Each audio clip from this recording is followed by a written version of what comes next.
O Senhor esteja convosco. Proclamação do Evangelho de Jesus Cristo segundo Lucas. Aconteceu que, caminhando para Jerusalém, Jesus passava entre a Samaria e a Galileia. Quando estava para entrar num povoado, 10 leprosos vieram ao seu encontro, pararam à distância e gritaram: Jesus, Mestre, tem compaixão de nós. Ao vê-los, Jesus disse: Ide apresentar-vos aos sacerdotes. Enquanto caminhavam, aconteceu que ficaram curados. Um deles, ao perceber que estava curado, voltou glorificando a Deus em alta voz. Atirou-se aos pés de Jesus, com o rosto por terra, e lhe agradeceu. E este era um samaritano. Então Jesus lhe perguntou: Não foram 10 os curados? E os outros 9, onde estão? Não houve quem voltasse para dar glória a Deus, a não ser este estrangeiro? E disse-lhe: Levanta-te e vai, tua fé te salvou. Palavra da salvação.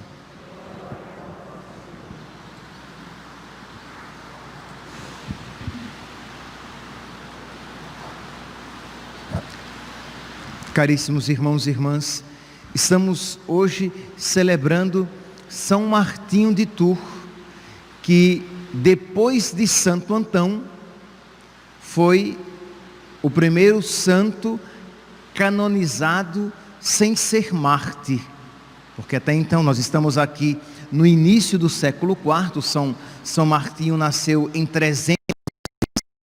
Até então, os cristãos dignos de imitação eram os mártires, aqueles que tinham doado a vida totalmente a Cristo ao derramamento do sangue.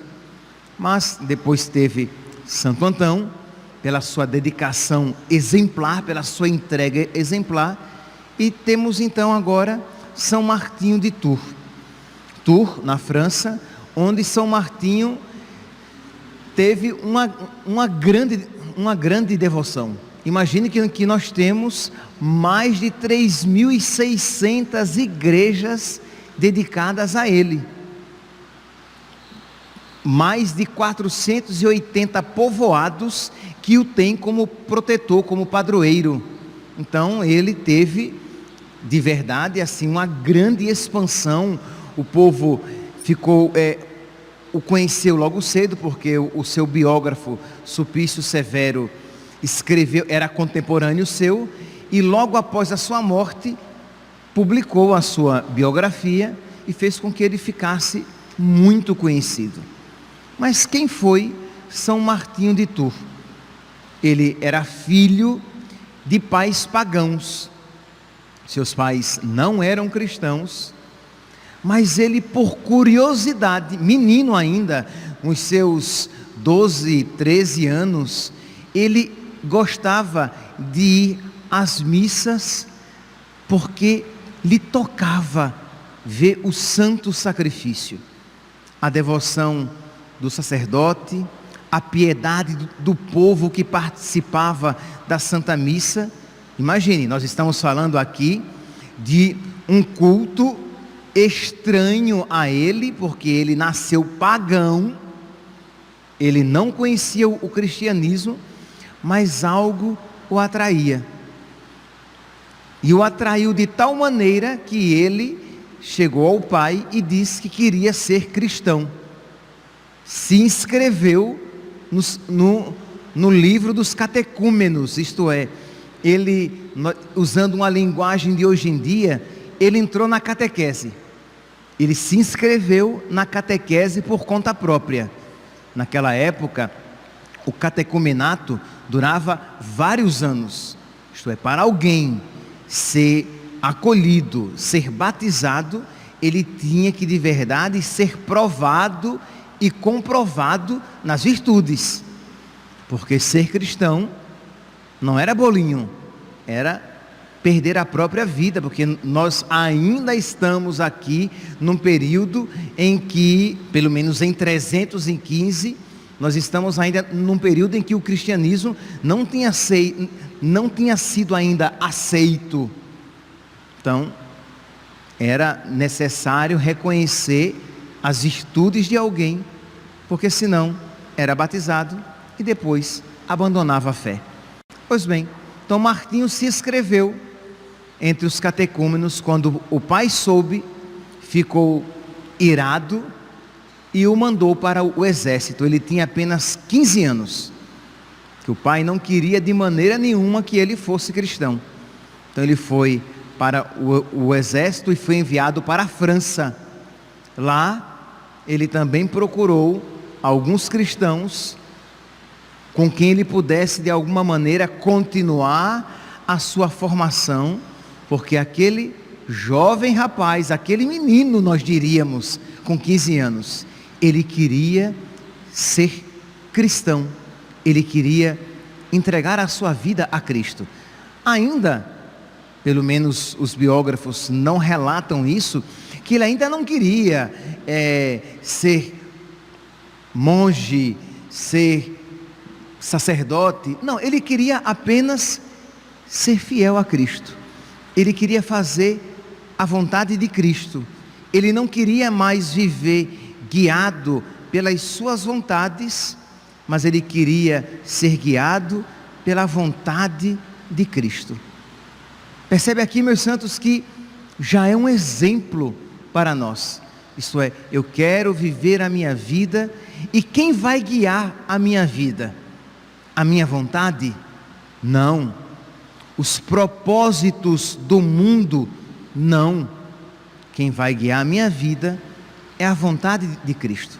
Pois bem, então ele ingressou na carreira militar, na vida militar, com 15 anos, e se dedicou ali naquilo que era necessário.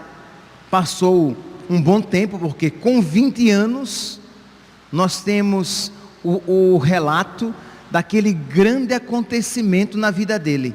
Isto é, durante esse período, ele já tinha 20 anos, então ele ficou se exercitando, conhecendo a doutrina de Cristo e se exercitando na virtude, sabendo que não pode ser cristão quem não quer imitar na sua vida as virtudes de Cristo. Tende em vós os mesmos sentimentos de Cristo Jesus. Então não há como ser cristão e não querer imitar todas as virtudes de Cristo. Ah, padre, mas Cristo era Deus. Mas Cristo, que é Deus, Ele nos concede a sua graça para que nós possamos viver a sua vida. Então não digamos, quantas vezes não já ouvi isso de pessoas: ah, mas Cristo fazia isso porque Cristo era Deus, que Cristo era totalmente dedicado ao Pai porque Cristo era Deus. E nós temos a graça de Deus, desse mesmo Cristo, para viver a sua vida em nós. Então não queiramos sair pela tangente para justificar a nossa mediocridade. Pois bem, então Martinho, catecúmeno, ainda ali se exercitava nas virtudes.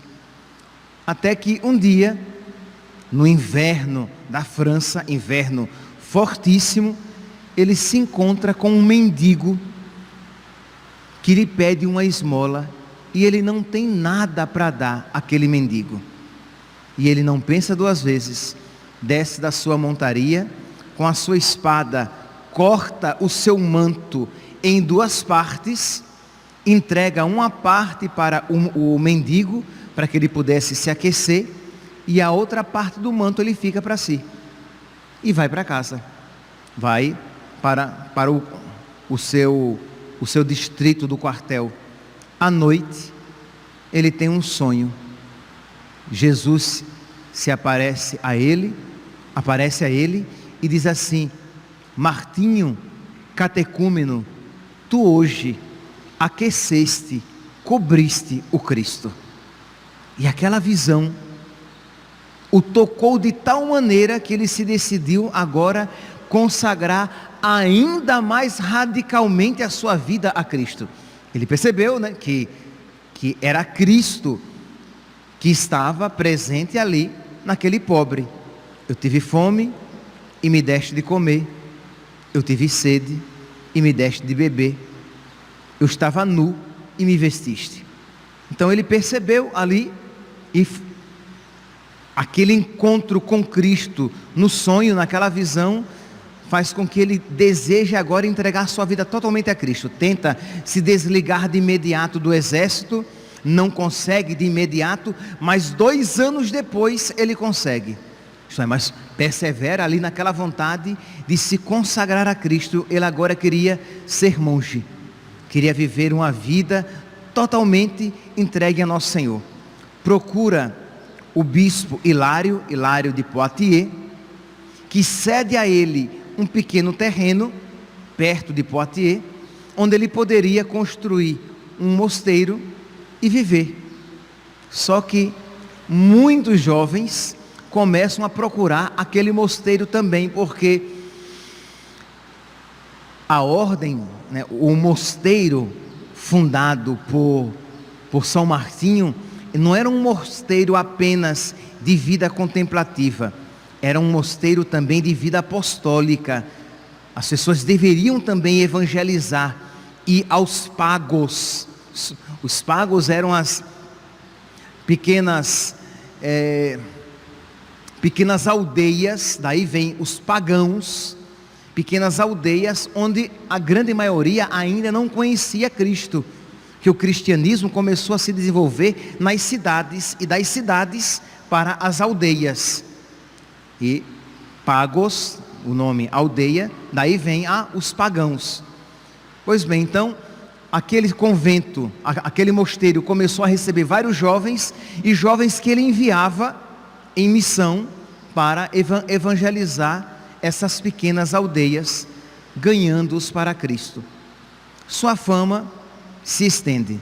Martinho agora, já depois de 20 anos de ministério, já era conhecido e amado pelo povo da França, até que o bispo de Tours venha a falecer, e a cátedra fica vaga, e o povo, por aclamação, dizia: Martinho, bispo de Tours.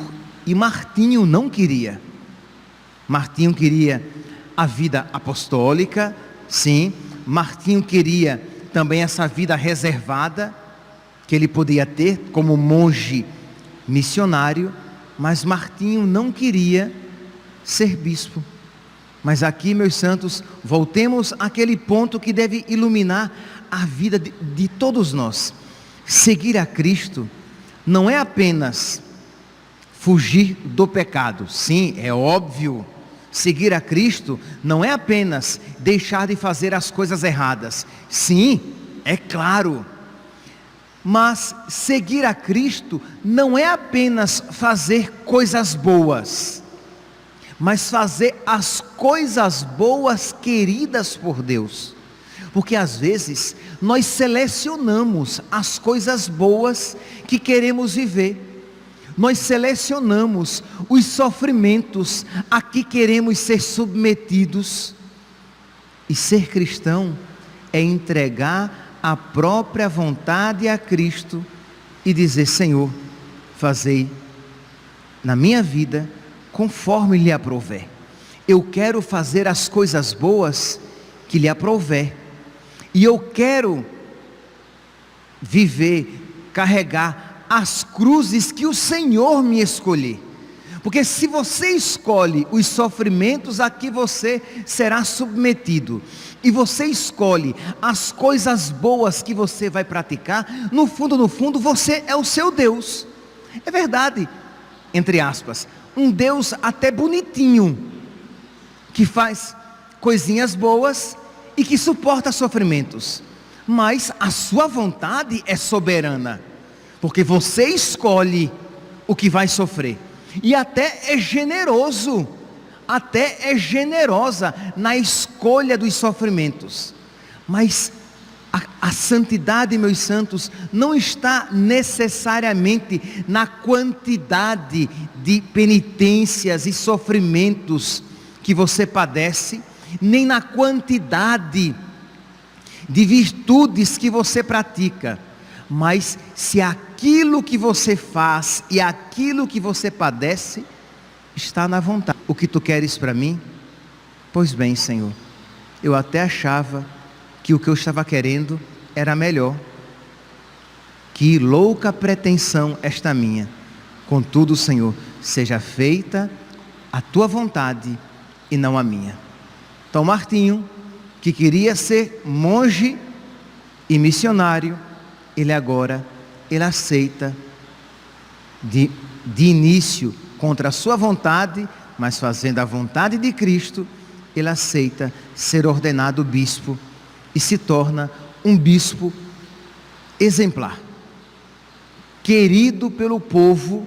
As pessoas iam para ver Deus naquele homem, tão grande era a sua santidade. Com 81 anos, imagine, depois de tanto tempo de dedicação, com 81 anos, está ali Martinho, pronto para morrer.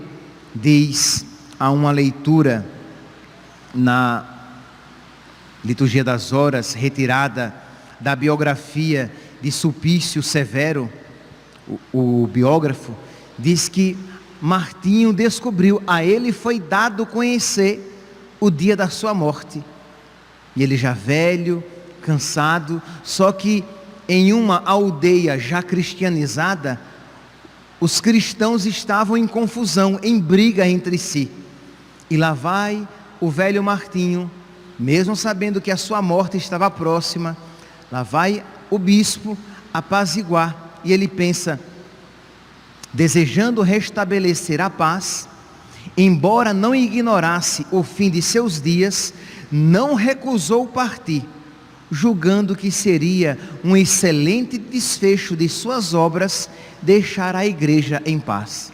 Então lá vai o velho bispo apaziguar os ânimos e trazer a paz novamente àquela comunidade.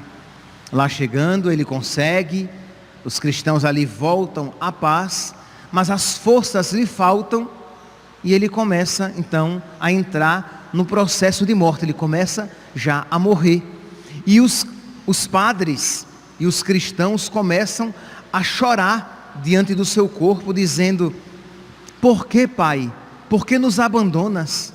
Imagine, o homem já estava velho, de tanto ter servido a Cristo, renunciando cotidianamente à sua vontade, e ele ali velho, cansado, sem sombra de dúvidas, para ele melhor seria partir para estar com Cristo, mas diante das lágrimas do seu clero e do seu povo, ele diz,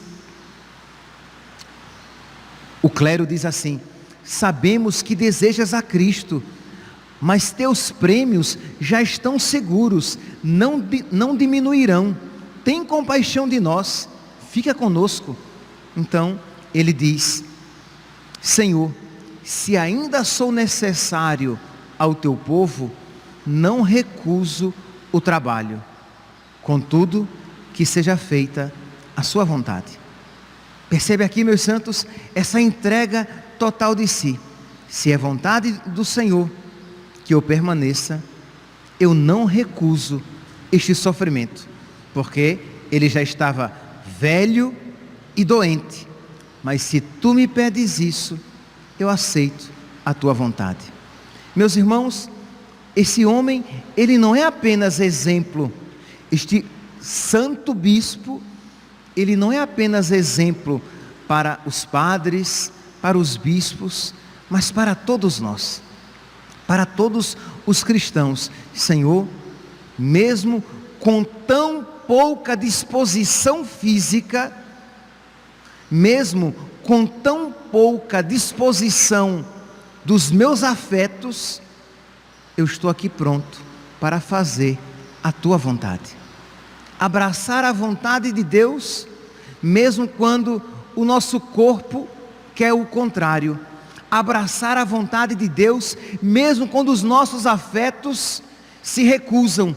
Isto é, a nossa sensibilidade não gostaria de abraçar aquela cruz. Mas Senhor, eu quero que a tua vontade seja feita. Uma dedicação, uma entrega total de Martinho aos seus filhos, ao ponto de abraçar o sofrimento. Ora, isso vale para todo padre. Pedir a Deus a graça de se dedicar de tal maneira aos seus filhos, de modo que se esqueça de si. Mas isso vale também para todos aqueles, sejam pais biológicos ou pais espirituais, quando eles se esquecem de si e visam o bem dos seus filhos. Um verdadeiro pai, uma verdadeira mãe, ela se esquece de si.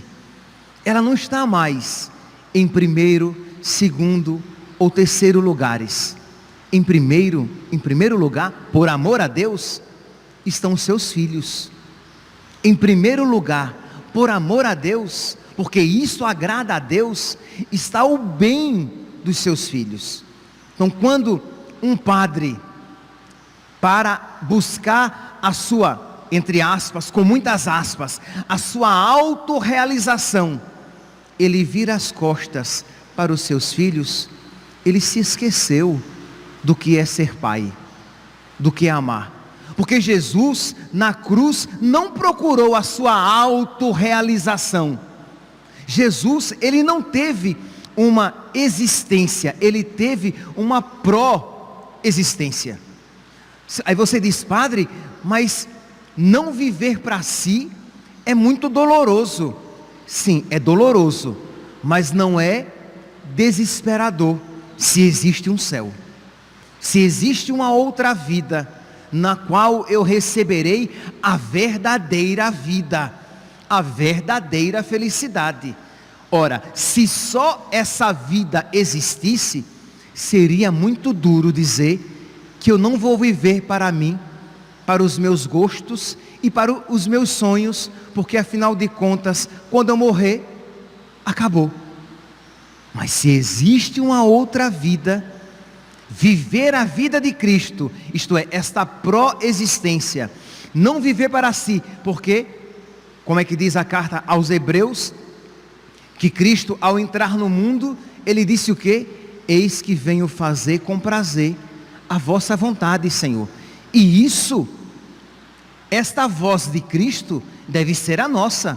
Esse sentimento de Cristo deve ser o nosso. Tende em vós os mesmos sentimentos de Cristo Jesus. Esta postura de Cristo deve ser a nossa. Por isso que Martinho, velho, cansado, doente, ele diz, se a tua vontade for que eu continue no trabalho, que eu continue no sofrimento, eu aceito, porque ele não vivia para a sua vontade.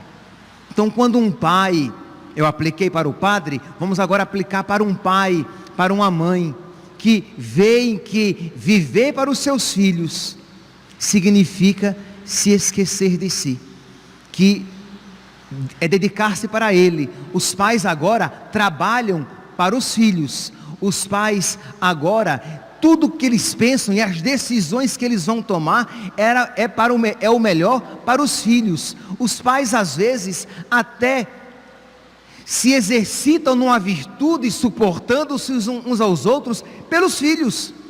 Parece que é algo escandaloso de se dizer, quando se fala que um pai e uma mãe às elo se mantêm unidos pelos filhos. Isto é, por eles até se separariam, mas pelo bem dos filhos, eles permanecem. Isso é caridade. Isso não é amor paixão. Isso não é amor feeling. Isso não é amor mundano, mas é amor cristão. Pelos meus filhos, eu vou me manter fiel à minha esposa, na alegria, na tristeza, na saúde e na doença. Pelos meus filhos, eu vou carregar esta cruz. Porque, por ele mesmo, Martinho, era melhor partir para estar com Cristo.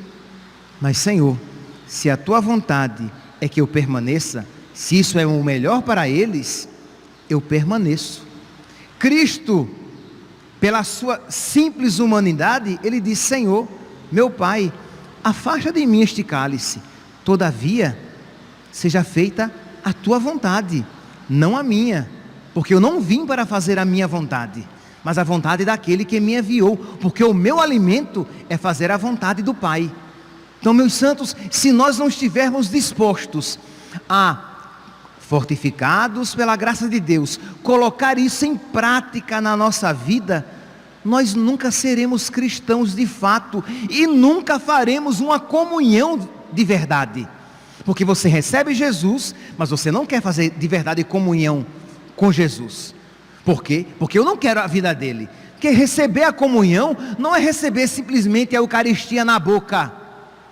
Fazer comunhão com o nosso Senhor não é simplesmente receber a Eucaristia sem pecado mortal na alma. Sim, é verdade que para receber a comunhão você não pode estar em pecado mortal.